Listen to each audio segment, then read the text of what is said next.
Hey there, I'm Debbie Norden. Welcome back to my channel. Today I want to talk about independence and hyper-independence.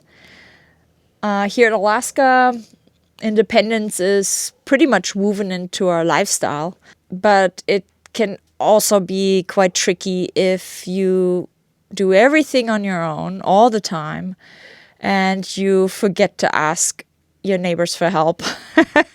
And that's kind of a story that happened to me. As I've said in previous videos, I'm going through divorce right now. And that also means that in the past, I want to say almost 3 years, I've pretty much done everything on my own here on the property. Snow removal, the shoveling, the snow blowing, the house maintenance. It's not wrong, but it's nice to have some help. And because I've been doing it all on my own, perhaps even trying to prove to myself that I can do it, because yes, I am tough and I am resilient. But sometimes we need to actually learn to ask for help. And that is something I learned way too late. It's gotten me down to that point where I was so exhausted and sometimes so frazzled about how to solve a problem, a non-working hot water heater or the faucet leaking or, any kind of problem like that, which of course I had to solve by myself.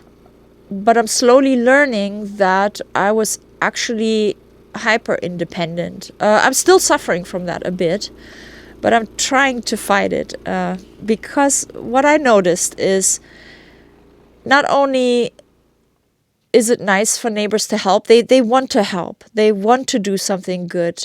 And then what I realize is that I can do the same thing. I can help my neighbors too. And that is a good feeling. It's just something I learned way too late.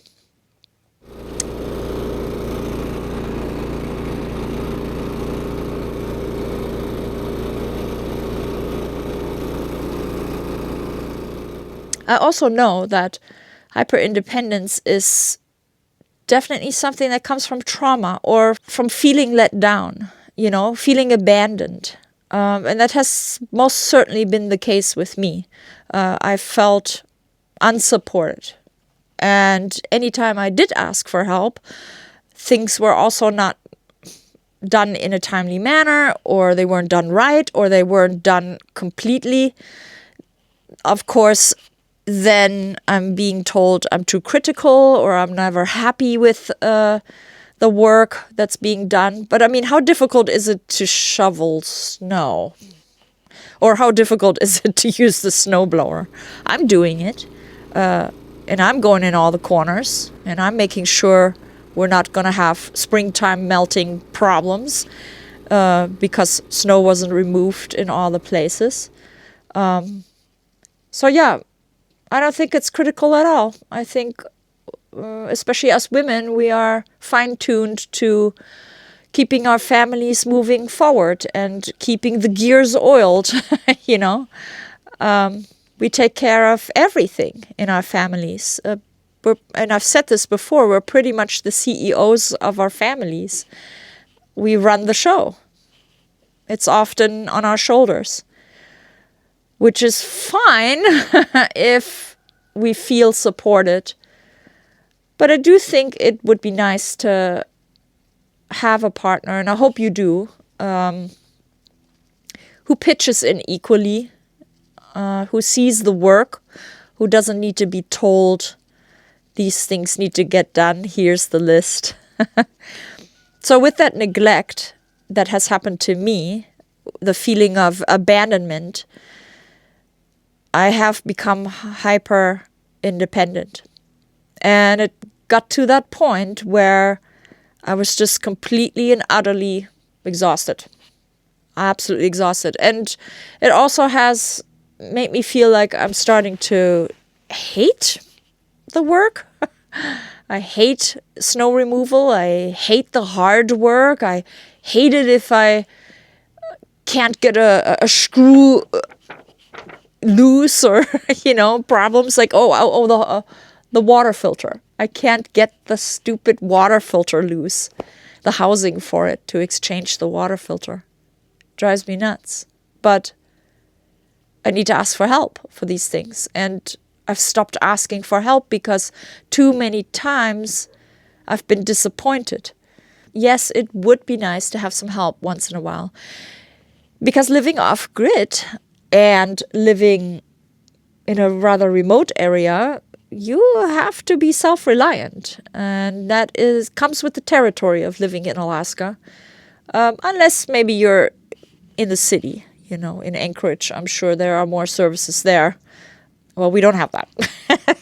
And I don't have the budget for those services. That's another topic. I can't even afford to pay someone to come shovel snow. That wouldn't be feasible. But I got a good snowblower now, and that's fun. My snowblower is named Hank, because I think Hank is a really tough name. So I'm glad to do the work with Hank. So far, Hank hasn't let me down. It's still tricky sometimes, like the snow removal video that you see here. There was an icy spot, and the tracks of Hank, they can't really go over that. Would have been the same with wheels. My old snowblower had wheels. It was the same issue there. But this new snowblower, it throws the snow much, much further, and that's the key. Because otherwise, if you have a snowblower that can't throw the snow far enough, then you end up with piles that are kind of creeping into your parking area and into your driveway. Everything becomes tight by the time spring arrives. So luckily I got Hank.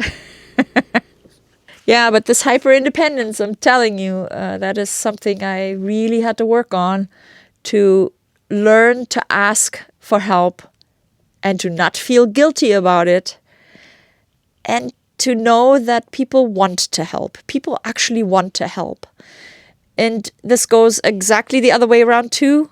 I'm willing to help too. So if anybody needs me, one of my neighbors needs me to do dog sitting or house sitting or plant sitting, whatever needs to get done, I'm there. And so I don't need to feel guilty about asking for help. So I'm still learning not to do everything on my own and to ask for help. Ask for help.